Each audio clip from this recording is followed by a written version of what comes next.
and we figured it out. I was one of the first test cases. My anxiety and PTSD went away 10 years ago, and it just never came back. I've just been chill as a cucumber, calm, content, happy, fulfilled for 10 years straight.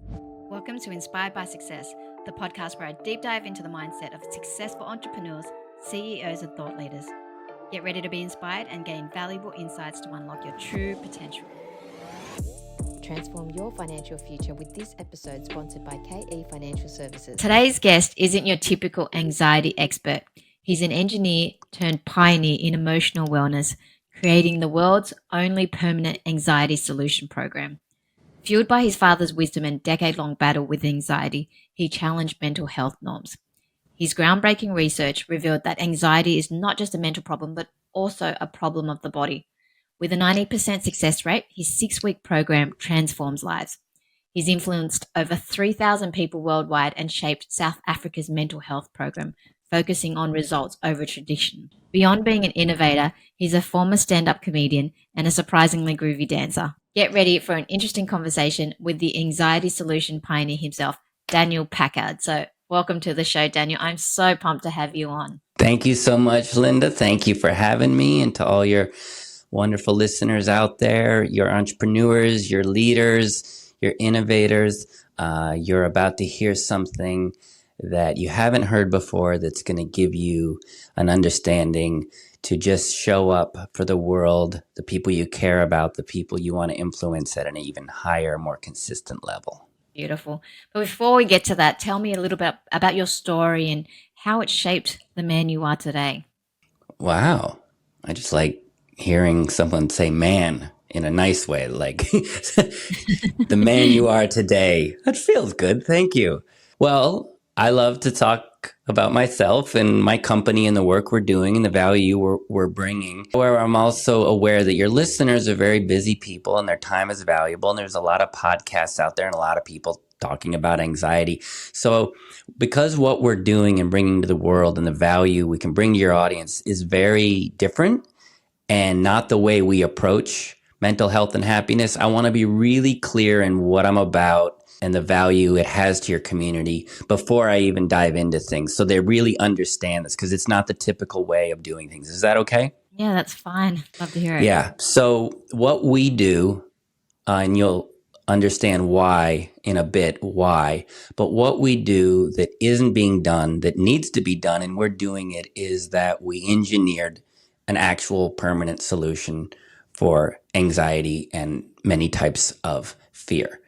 So why does that matter? It matters to you because if you have anxiety, or you know someone who has anxiety, or you have certain types of fear, you're well aware that it's a problem in your life. If you have anxiety, you already know it feels horrible. It creates a sense of doubt. You start hiding from life. When you're afraid, your heart is closed, so you're not as open heart. It affects your entire, it's not just a feeling, it's a lifestyle of despair. But to me, that's not the real problem. The real problem is not your anxiety. The real problem is that your audience, being savvy, smart problem solvers, once they saw they were anxious or overwhelmed, went looking for help from experts, the therapists and the psychologists and the gurus and the teachers, and they went looking for help. And what they got, because it's what's available out there, is they got some tools and some tips and some awareness and some knowledge, which is valuable. But from a results perspective, all it ever did was manage their anxiety. Now, if that's all you have, it's certainly better than nothing. But the only downside of managing your anxiety is you still have anxiety. That's the only problem with management. And so I need, and will explain to your audience why you followed what that therapist said and you still have anxiety. Why you went to that retreat, you felt good for a week, but then it came back. Why you took the pill and you felt good for a while, but then felt worse. Why did you read that book and follow the advice, but you still have anxiety? Why? Why does this keep happening? And your audience needs to understand the why. Otherwise, the pattern will continue, meaning you're just going to keep spending money and time on books and experts and therapists and apps and still manage it. I need your audience to know why. And they're going to learn the dirty little secret that the mental health community does not want you to know, which explains why $1 trillion a year that's trillion with a T, is spent on mental health globally. And the data shows it's not solving anything. Your audience needs to know why. Why? So they can break the pattern.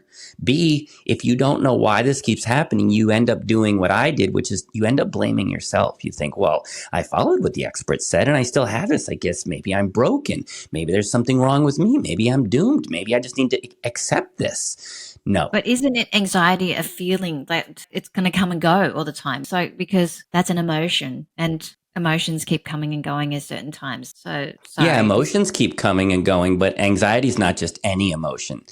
It's a painful, scary, debilitating emotion. So we don't want that. That would be like saying, won't the pressure of life come and go? Won't we feel pressure in life? Yes, your life you'll feel the pressure of life, especially for your entrepreneurs and your leaders. They are leaders. They innovate. There are challenges to running a business and being a leader. So isn't there a challenge in life? Sure. Isn't there a bit of fear in life? Sure. But when it becomes anxiety, where instead of 3 out of 10 fear, you're feeling 8 and 9 out of 10 fear, instead of for 5 minutes, it's for 5 hours or 5 days. No, that's not good. That's not healthy. So that's what we're addressing.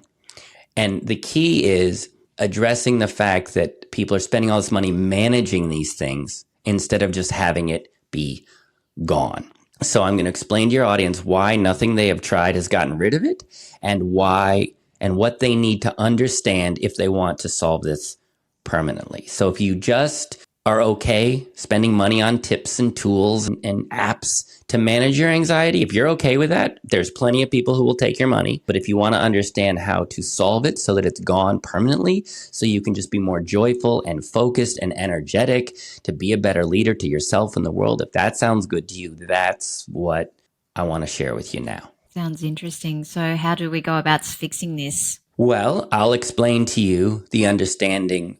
Because when I tell your audience this, they'll think, Daniel, that sounds great, but that sounds too good to be true. It sounds so simple. And it actually is that simple, which is a good thing, but people aren't used to simple and permanent solutions, so they don't believe it's possible. So before I tell you basically the mechanical structure of this thing called anxiety, where it's coming from, such that it makes this solvable and even simple, I want you to understand my story and the story of the company, because it'll make sense where this information comes from. Because there's so much information out there on anxiety and fear, and it all sounds good. Oh yeah, no, that's this. Oh, that's what fear is. Oh, that's what anxiety is. And it all sounds good, but what does it not do? You don't really get permanent results. So I want you to understand where this information comes from so you can trust that this is probably much more effective than what you've tried in the past. And the reason it's more effective is because me and my company are focused on permanent results. And the reason we're focused on permanent results is because when I was a kid, my dad was a scientist and an inventor, and he would invent things. And I thought that was incredible, and he said to me, if something in this world isn't working the way you want, you can just make something better. And that's a profoundly interesting attitude that we don't do. We just accept what's out there. And he said, no, you can go invent something better. But he also said something that really stuck with me. He said, Daniel, so many people can claim to know what they're talking about, and anybody can have a theory and an idea, but not everybody knows what they're talking about. You know who knows what they're talking about? The person that gets the results, the data. That's the person who knows what they're talking about. And that really stuck with me. And I like that idea of results. And not just talking a bunch of stuff, but are you getting results? So I went to engineering school at UC Berkeley because I loved inventing and I wanted to know how to make things that work and get results. And I was properly trained how you look at a complex system, break it down into its individual engineering pieces and mechanisms. Then you build a prototype. You then test the prototype with data, and then you optimize the prototype until you get something that works consistently. And engineers are trained to do that. It's a certain skill set and attitude, problem solving, getting things that get results. Now, the good news was I was trained to get results with machines and robots and bridges and bicycles. But spoiler alert, they did not tell me, Linda, how to make relationships work. That wasn't covered in engineering school. And looking back, I learned that Sir Isaac Newton, who came up with, modern physics, died a virgin. So that was probably an indication that I'm probably going to learn a lot about machines, but not about love. I got into a relationship, fell in love, did not live happily ever after. It turned really toxic very quickly for both of us.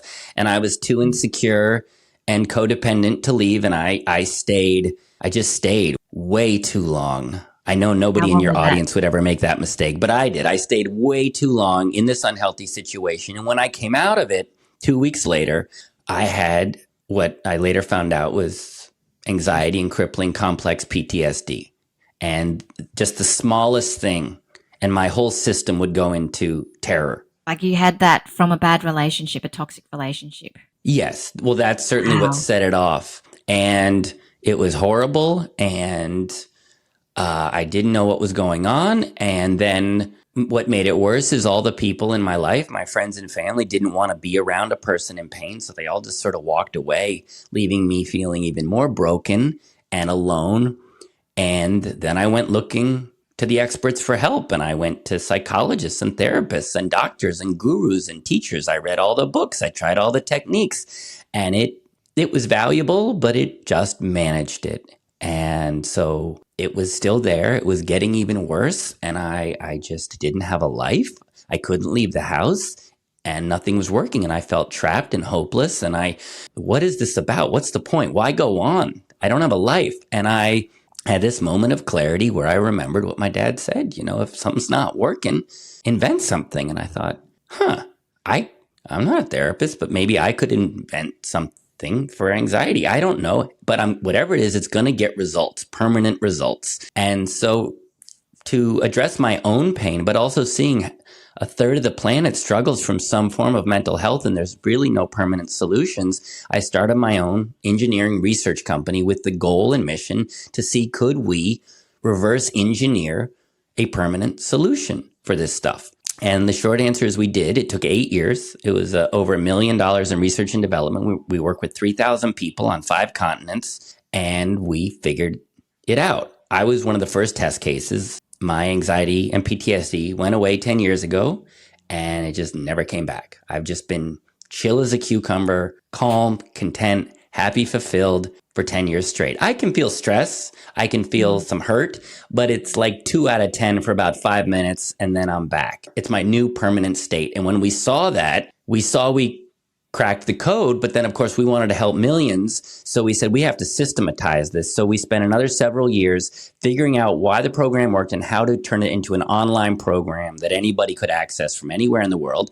And then we tested it to make sure that it got a 90% success rate. So now we have a program, an online program that has a 90% success rate. And because we care about results, you do not pay for the program at the beginning. We track your anxiety levels throughout the program. So by the end of the program, we know numerically, and scientifically that your anxiety is either significantly down or gone. And that's when we get paid, because we believe in results. And I'm telling you this, because that's just an incredible rare thing in this world, but also when you hear me talk about anxiety in a bit and I tell you what it is and where it comes from, and you think, well, Daniel, this sounds good, but how do I know this would actually work? You don't know for sure it's going to work, but you know that we run a company based on results.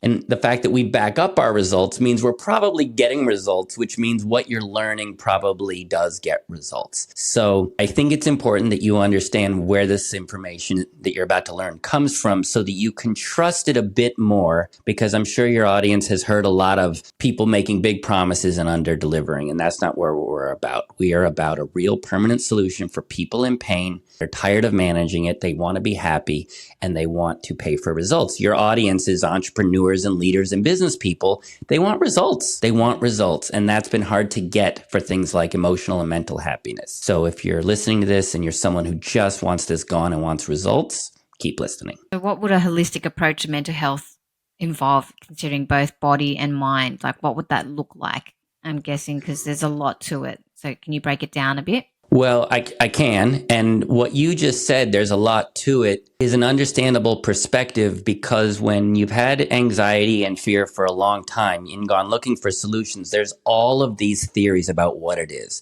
It's this, it's that, it's a lack of gratitude, it's not the right mindset, it's scarcity thinking, it's childhood. There's all these theories and people go and they try all the things and nothing really solves it. And what you start to think is this is complicated. But what we saw is it's not complicated. It's actually quite simple. And I'll explain to you why it's simple. Because if I just say it's simple, you're not going to believe me. It feels complicated. So the reason it's simple is because of the way we approach this. We approach this as engineers, meaning like, let's look at what's actually going on in a way that makes this simple and solvable. We needed an understanding that makes this solvable. That's key. You can't just have a theory that sounds good. You need something that solves it. So the first thing we did is we started with results, and we looked at, well, what are people told is the problem? Well, with anxiety, most experts tell you it's a problem of the mind. You know, it's these negative, scary, scarcity thoughts, and these scary thoughts make you scared. And that sounds like it could be true, but we looked at the data and we said, is this theory that anxiety is coming from the mind, is that getting permanent results? And we looked and we thought, no, modern psychology has been around for 100 years. And so many things in this world are improving, especially in physical health, but mental health is getting worse. I just found out that in the US, more people die from suicide than car crashes. And the opioid addiction is getting worse. Things are getting worse. And so we said, based on results, do these experts actually know what they're talking about? And we said, we better double check what they're saying. So we said, is anxiety a problem of the mind? Once we asked that question, we realized very quickly it's not. And your audience already knows it's not. When you have anxiety, you actually feel anxious, right? You feel it. There's physical symptoms. Yeah, I can understand because there's like your heart, and you can explain some of the things, but the breath as well, like shortness of breath. But yeah, there's a lot to unpack in that too. Like, I'll let you go on, but definitely. You're absolutely right. Your chest tightens, breath in your lungs, your throat can start to close up, your heart rate can go up, your stomach can get that kind of icky, sick feeling. So everybody knows that. But think about this. They tell us that anxiety is a problem of the mind. But listen to those words: throat, stomach, heart, chest, lungs. Linda, and to your listeners, does that sound like the mind to you or the body? Like the body, yeah. The body. They're working together Obviously. with the thoughts, though, I'm guessing as well. Well, together and what's the root cause are very different things. There's a concept in science called causation or correlation. Something can be correlated. Yes, your mind is correlated to your body. But they're telling us the root cause of anxiety is the mind. Now, if they got results and solved this, fine, it's in the mind. But the fact that there's all this stuff going on in the body and they're telling us it's a mind problem, we started to say, I don't think it's a mind problem. I think it's a body problem. And what we found out is once we started to focus just on the body, my anxiety and the other test cases, anxiety just started to go down and down and down. And keywords stayed down, meaning we were actually in the root cause. So two things. I want your audience to know that if you have anxiety, it's coming, the root cause, not what other things are going on, but the root cause location that needs to be addressed is the body. So this is information, but also it explains why you still have anxiety. You trusted the expert who said it was a problem of the mind, but it's not coming from the mind. So you've spent all this time and money in the wrong location. And it doesn't take a Berkeley engineer to understand if you're looking for the problem in the wrong location, you're never going to solve it. So if you're hearing this and you still have anxiety, it's not because you're broken or weak or trapped. It's because the people you trusted to help you were well-intentioned but ill-informed, and they sent you to the wrong location. And that's why you still have it. You do not have an anxiety problem. You have a location problem. Now, here's why it's important to understand that it's coming from the body and how it relates to the mind. Because I know, Linda, you understand the importance of mindset. And one of the things that mindset addresses is when you have a negative scarcity-based mindset, we're aware that that's not great because you want to be focused on abundance and what you want, not on what you don't want. That's great. But what we saw was we are mechanically wired, meaning genetically for survival wired, where the mind follows the body. Meaning when you're hungry, your body sends you a feeling of hunger. Then you sense the hunger, and then your mind is a tool to then figure out how to get food for the body. Or if we're in the jungle and you hear something in the bushes that might be an animal, you'll feel fear in the body first. Then your mind senses that fear and says, oh, we're in a threat. We better figure out either how to get out of here or fight the thing that's in the bushes. The mind is reflexively wired to follow the body. So if you feel fear, your mind will think there's a problem and try to start solving the problem. Does that make sense? So what I saw in myself and a lot of our clients is they said, well, I have this negative mindset, as though it was this thing that just happened. And what we showed them was your negative mindset is the reflex. Your body is feeling fear, thinking there's a problem. Then your mind senses the fear and then starts focusing on problems. So your negative mindset is in some ways a symptom of the scared body. The scared negative mind is reflexively following the body. You following? Yeah, but what about people that have had a lot of past trauma or incidents, and then that could trigger the thoughts? Do you know what I mean? It's another layer to what I'm saying, but it still points to traumas in the body. And what it's saying is if you want to change your mindset, if you try to keep changing your mindset, it's a symptom. And so you can temporarily improve it. But as long as the body feels fear, the mind is going to keep going negative. So I had a client who came to me very early on, and she said, not only am I anxious, but I have this constant negative mindset, and I've been trying to work on my mindset. I said, that's great, but that negative mindset is a symptom of the body. And so you're constantly having to manage the negative mindset. You go negative, then you go positive. But then, of course, the negative mind starts up again. So I said, think of it this way. If you have a tea kettle on a flame and the flame is heating up the water and the water boils and there's steam. The steam is sort of a symptom of the flame. And basically your negative mindset is a symptom of your scared body. So I said, if you want to stop the steam and you just keep putting pillows on it or trying to tape up the tea kettle, you can do it. You can slow it down, maybe stop it temporarily. But do you see that negative steam is just going to keep coming? She said, yeah. And I said, what if instead of trying to switch from a negative mindset to a positive mindset and always having to do that, what if we turned off the flame and stopped the steam so that the negative mindset wasn't even coming? Then you just have a positive, good, healthy mindset. She said, that sounds good, but too good to be true. So she went through our program for her anxiety. And about 2 weeks in, she said, Daniel, you'll never guess what happened yesterday. I said, what? She said, my mind went quiet. She said, the horrible, you're not good enough, this will never work. She said, it just went quiet. I said, and she said, it just stayed quiet. And I said, I know. She said, you're right, because I calmed my body down and now my mind doesn't think there's a problem to solve. So there's a lot of tools out there to help with mindset. Mindset is so important.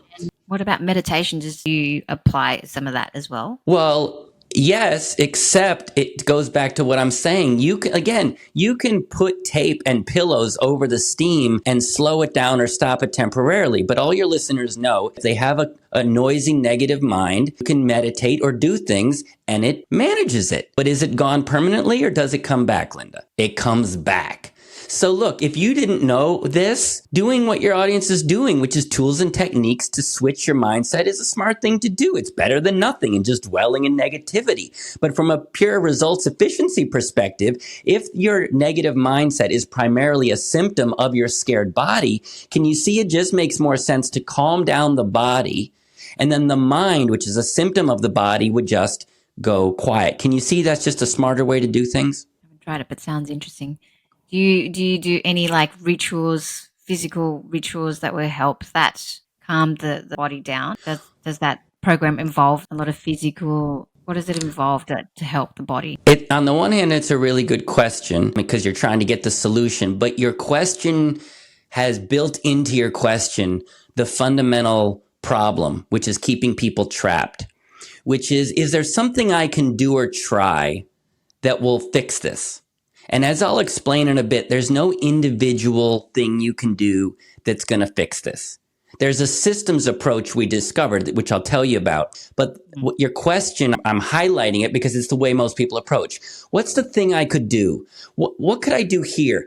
If you just want to manage this, absolutely. There are tools and techniques to manage things. If you just want to lessen how bad it is, tools and techniques are great for that.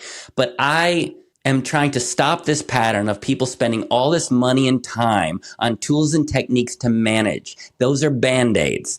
And I'm trying to say, look, no to the world. No more Band-Aids, okay? Just a full life upgrade. When our clients come to us, they come in with all this symptom management. And after they go through our program, because it's a full system approach, it sets your whole system and it resets it back to its original factory settings, which is what kids have. Kids are in some ways the most healthy people on the planet. Kids, you ask a kid, a 5-year-old, hey, what do you want to do with your life? I want to become an astronaut, pilot, president, unicorn. Okay, kids do not have a negative mindset issue.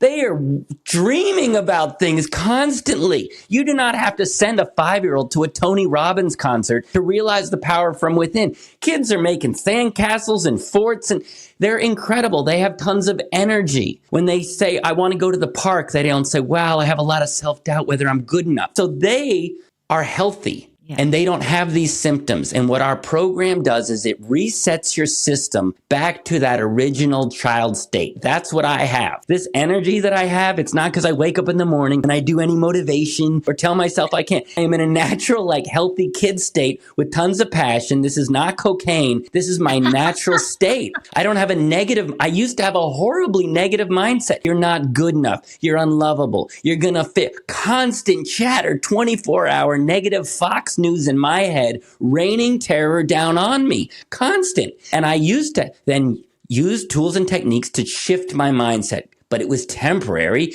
The negative always came back. Now I'm not lying. Not only, Linda, and listen to me, audience, not only is my mind just quiet, but when it does talk, it says nice things to me. I look in the mirror. I'm getting older. I'm losing my hair. And I look in the mirror and I go, you're a beautiful human being, Daniel. Go be you. And it's not because I did a meditation and I motivated myself. It's my natural state. This is solved. And that is what I want to bring to your audience, is an understanding of how to get that. So this is permanent. Because if it's not permanent, it's so inefficient. It comes and goes. You're always managing it. It's so much exhausting energy managing this stuff. But your listeners are leaders and entrepreneurs. They need that energy to lead and to influence and communicate. And when you spend all this energy managing, it drains your energy. Can you see how much more effective your listeners would be if they could solve this and take all that energy from managing and just put that energy towards leading and building?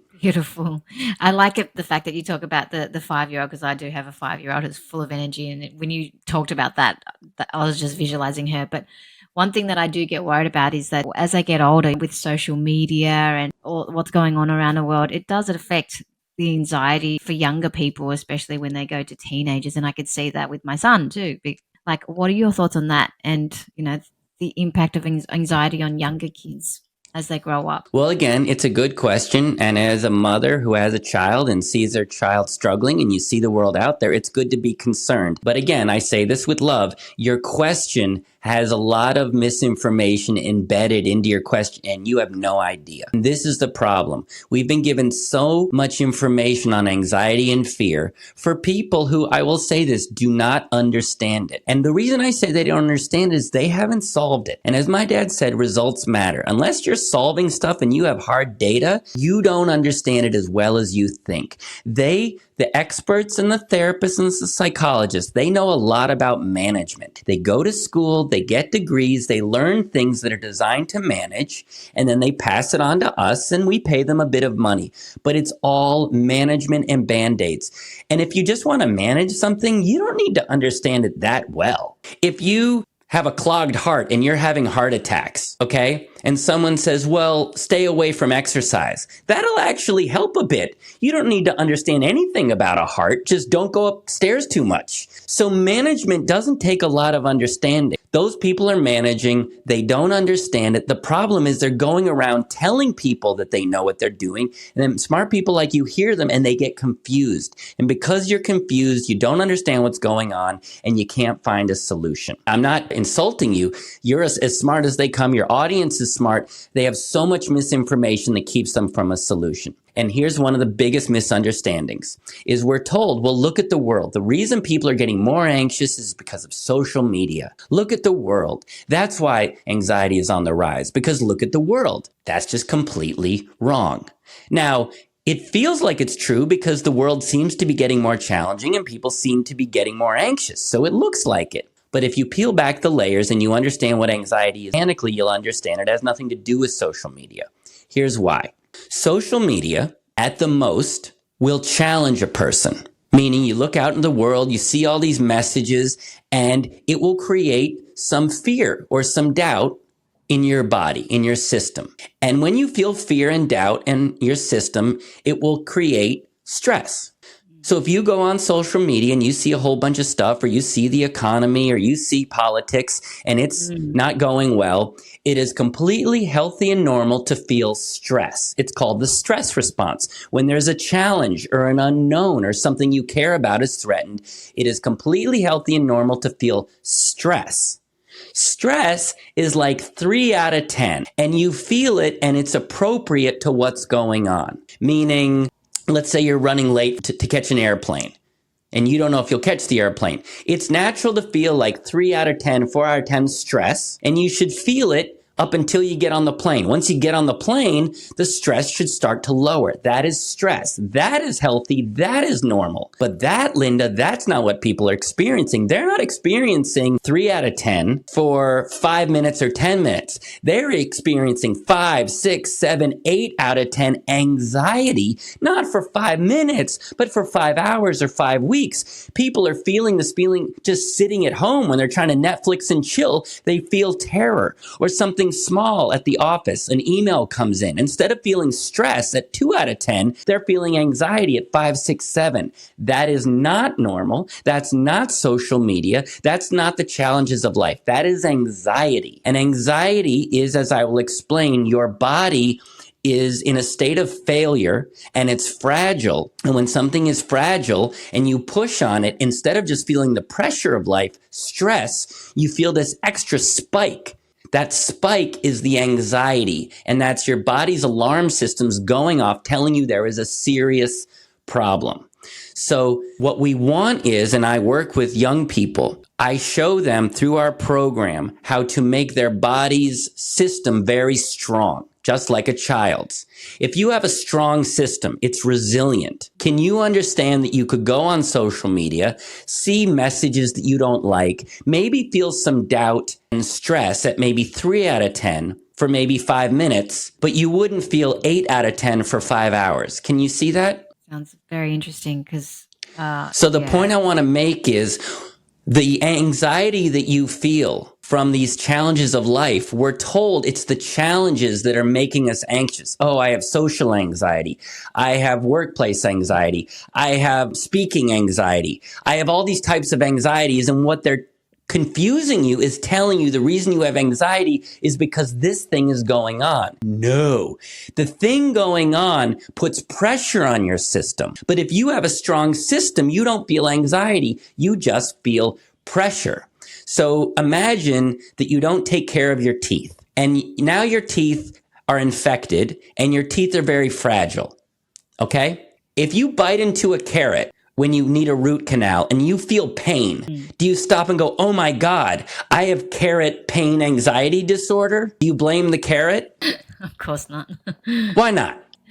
You've just left it for so long, and it's the physical pain that's causing it. Exactly. You've left something for so long. Now the system is fragile. And when you bite on the carrot, which is just pressure, that pressure sort of unleashes what's been building for a while. If you, let's say, had a horrible diet, and you knew your arteries were clogged and you were having many heart attacks, and then you walked up the stairs and you got to the 3rd flight of the stairs and you felt chest pain, would you go, oh my God, I have chest pain disorder. It's the stairs causing this. Would you say that? Absolutely not.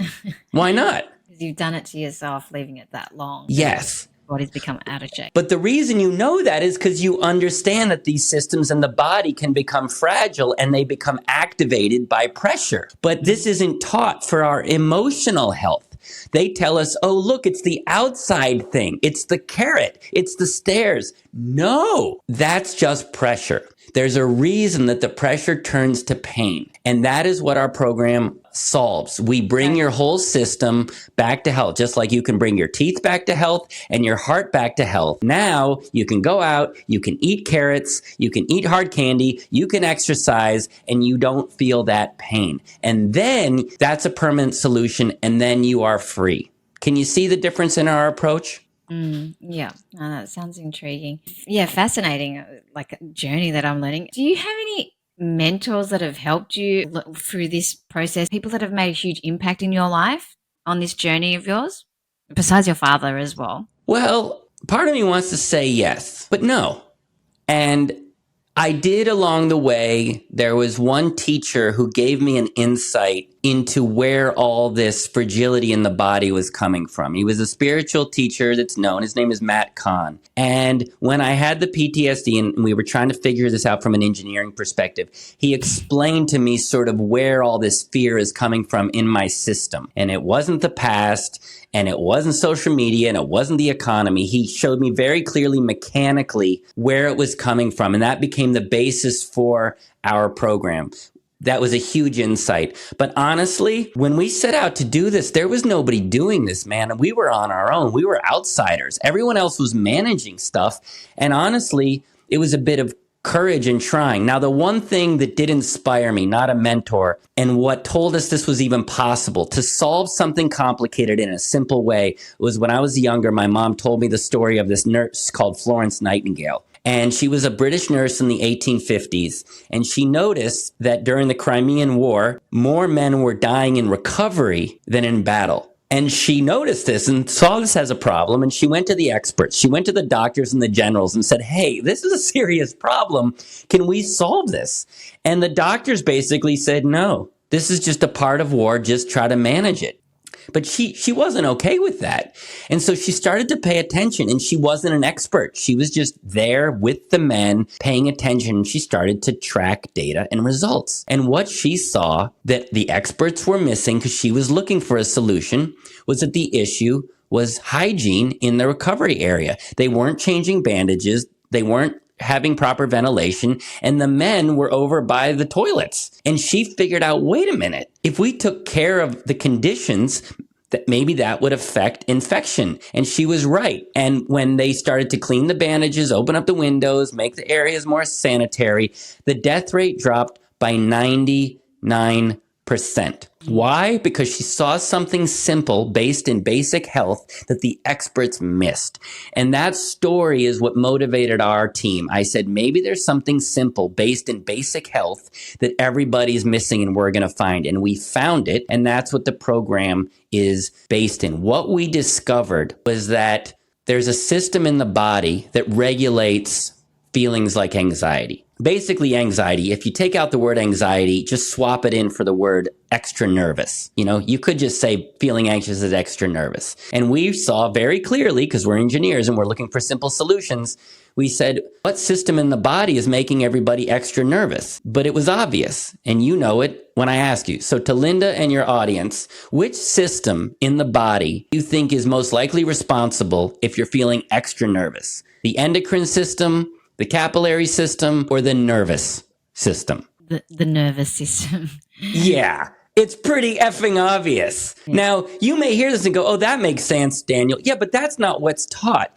We have millions, if not billions of people that are extra nervous, and everyone's saying it's a complex brain disorder, and there's a system in the body that has the word nervous right in there, and people are focusing on the mind, and we went, no. It's a nervous system issue, and this is good news because systems in the body have mechanics, and you can understand why they malfunction and repair it. So we saw that anxiety is not anxiety. You have a system in the body called the nervous system. Systems can run well, and systems can run out of whack. And we saw that something went missing, and people's nervous systems have basically crashed. They're blown out, and now they're fragile. And so when life pushes on you, instead of feeling the pressure of life, your fragile system cranks out pain. The alarm goes off, and that's anxiety. And so the root cause of anxiety is not because you're broken or trapped. Basically, we were taught to take care of our dental system. We were taught to get enough sleep. We were taught to brush and floss. We were taught to eat a balanced diet. We were never taught, what does the nervous system, what do our feelings and emotions need every day to just take care of this system in our body called the nerve? We weren't taught it. In fact, we're taught really bad nervous system habits. When we hear language like, get over it, don't take it personally, I'll give you something to cry about, you're too sensitive, get over it, don't bother me. It's training us that the feelings in our nervous system, just like ignore them. But of course, if you ignore alarms, they get louder and louder. So people have learned really bad nervous system habits. And over time, you said this, over time, the system crashes. So your anxiety is a crashed nervous system that's been building for years. It's not about what's happening right now. What's happening right now is just pushing on your system that from a lack of knowledge has crashed.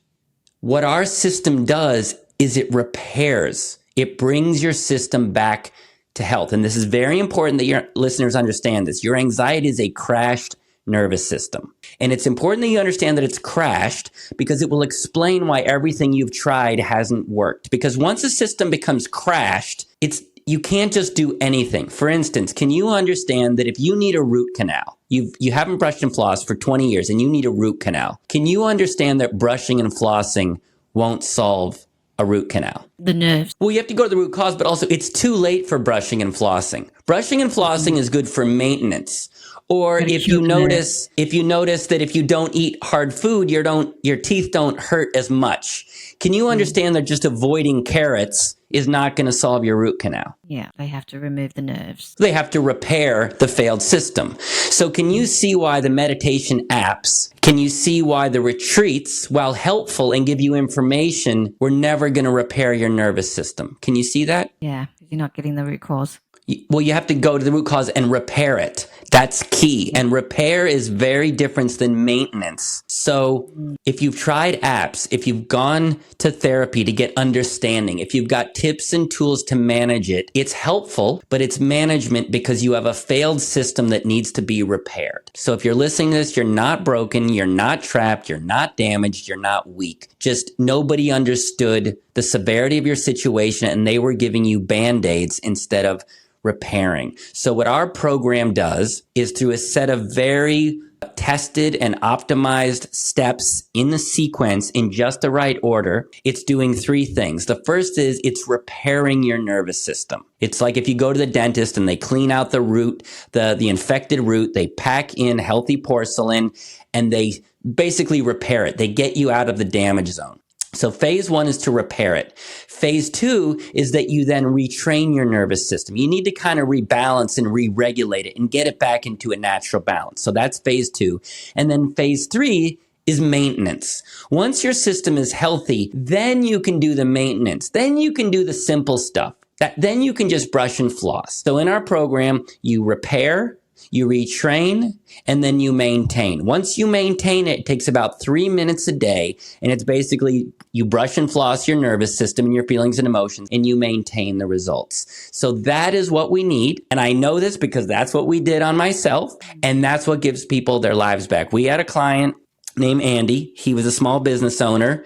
And his business was on the verge of bankruptcy because he had crippling anxiety. He couldn't do sales and he didn't want to grow his business because he's like, well, then that's just going to make me more anxious. So his business was stagnant because he couldn't sell and he didn't want to grow his business because he was holding back. And he also said, I can't spend time with my kids. I'm inside hiding and they want me outside. And he said, Daniel, I have tried everything, meditation, mindset, CBT, cognitive behavioral. I've tried everything.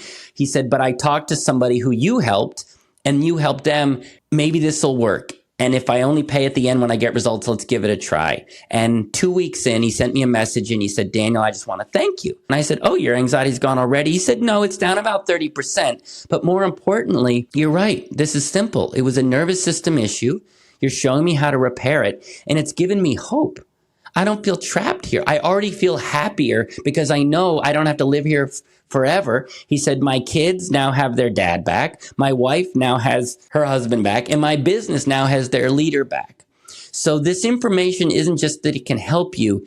it can take you from a state of hopelessness and trapped to a state of hope and optimism and possibility that you really can live without this.